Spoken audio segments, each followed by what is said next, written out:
ہمارا دین، ہمارا اسلام، ہمارا مذہب ہر معاملے میں ہماری رہنمائی کرتا ہے۔ جس طرح اولاد پر والدین کے حقوق ہیں تو اسی طرح والدین پر اولاد کے بھی حقوق ہیں۔ اللہ رب العزت نے قرآن پاک میں ارشاد فرمایا، یا ایھا الذین آمنوا قوا انفسکم واہلیکم نارا، اے ایمان والو اپنی جانوں کو اور اپنی گھر والوں کو آگ سے بچاؤ۔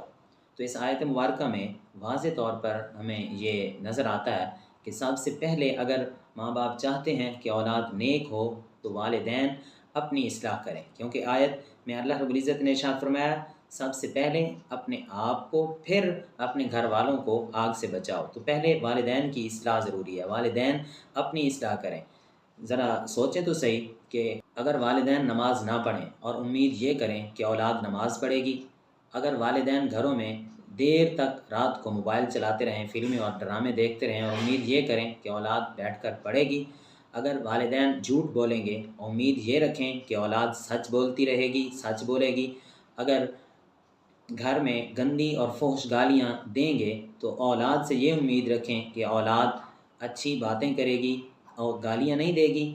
اگر ماں بازاروں میں، پارٹیوں میں عریانیت والا لباس پہن کر، فحاشی والا لباس پہن کر گھومے گی اور امید یہ ہو، خواہش یہ ہو کہ ہماری اولاد، ہماری بیٹیاں پردہ کریں گی، پردہ دار بنیں گی، یہ کیسی خواہش ہے؟ جب ہم خود اپنی اصلاح نہیں کر رہے تو ہم سمجھیں کہ ہماری اولاد نیک بنے گی۔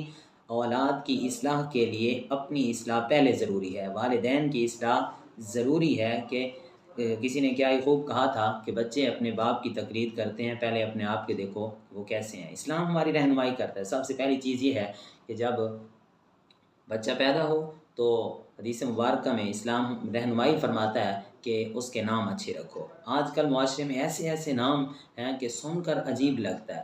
دوسری بات یہ ہے کہ جب بچہ بولنا شروع کرے، پہلی بار بولے، تو ہمارے معاشرے میں کچھ لوگ گالیاں سکھاتے ہیں، کچھ سکھاتے ہیں، کچھ کیا سکھاتے ہیں۔ لیکن آئیے دیکھیے کہ ہمارا اسلام، ہمارا دین اس بارے میں ہماری رہنمائی کیا کرتا ہے۔ نبی پاک علیہ السلام نے ارشاد فرمایا، افتحوا علی صبیانکم اول کلمۃ بلا الہ الا اللہ ولقنوہم عند الموت۔ فرمایا پہلا کلمہ جو ہے تم اپنے بچوں کو لا الہ الا اللہ سکھاؤ۔ کیا آج اس پر ہم عامل ہیں کہ نہیں ہیں؟ والدین اس پر عمل کرتے ہیں کہ نہیں کرتے؟ اگلی بار یہ ہے کہ بچوں میں جو اخلاق رذیلہ ہیں، عادات قبیحہ ہیں، ان سے بچوں کو بچانا ضروری ہے۔ اگر بچوں میں اخلاق رذیلہ پیدا ہو رہے ہیں، عادات قبیحہ پیدا ہو رہی ہیں، تو والدین کی ذمہ داری ہے کہ ان کو ان سے دور کریں۔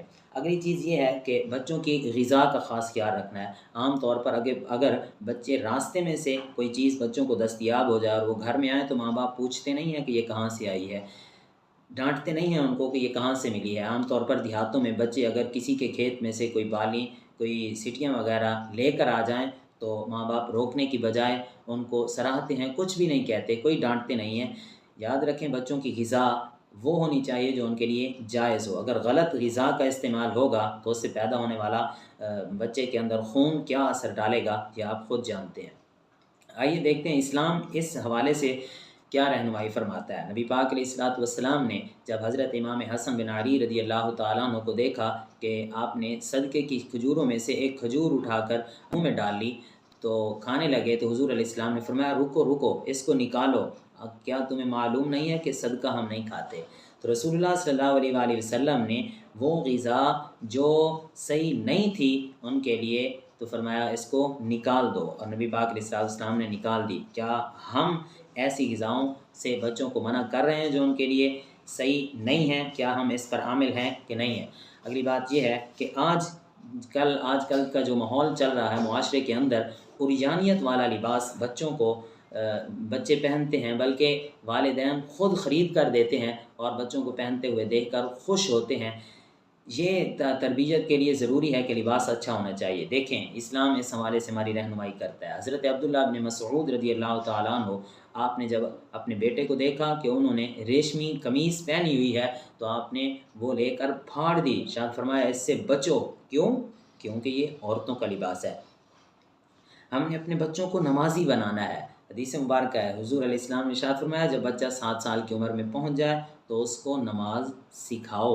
جب 10 سال کی عمر میں پہنچ جائے، 10 سال کا ہو جائے تو اس کو نماز پڑھاؤ۔ اگر نماز نہ پڑھے تو نماز نہ پڑھنے پر اس کو مارو۔ اگر ہم یہ چاہتے ہیں کہ ہمارے بچے نمازی ہوں تو ہم نے ان کو نماز سکھانا ہوگی۔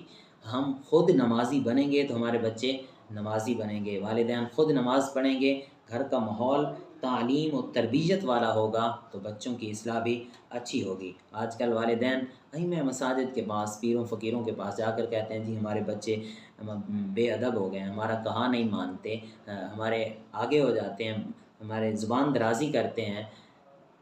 تو اس کے لیے ضروری ہے کہ تعویذ لینے کی بجائے بچوں کے بعد میں بندہ اس پر بچتا ہے، پہلے ہی ضروری ہے کہ اصلاح کر لینی چاہیے۔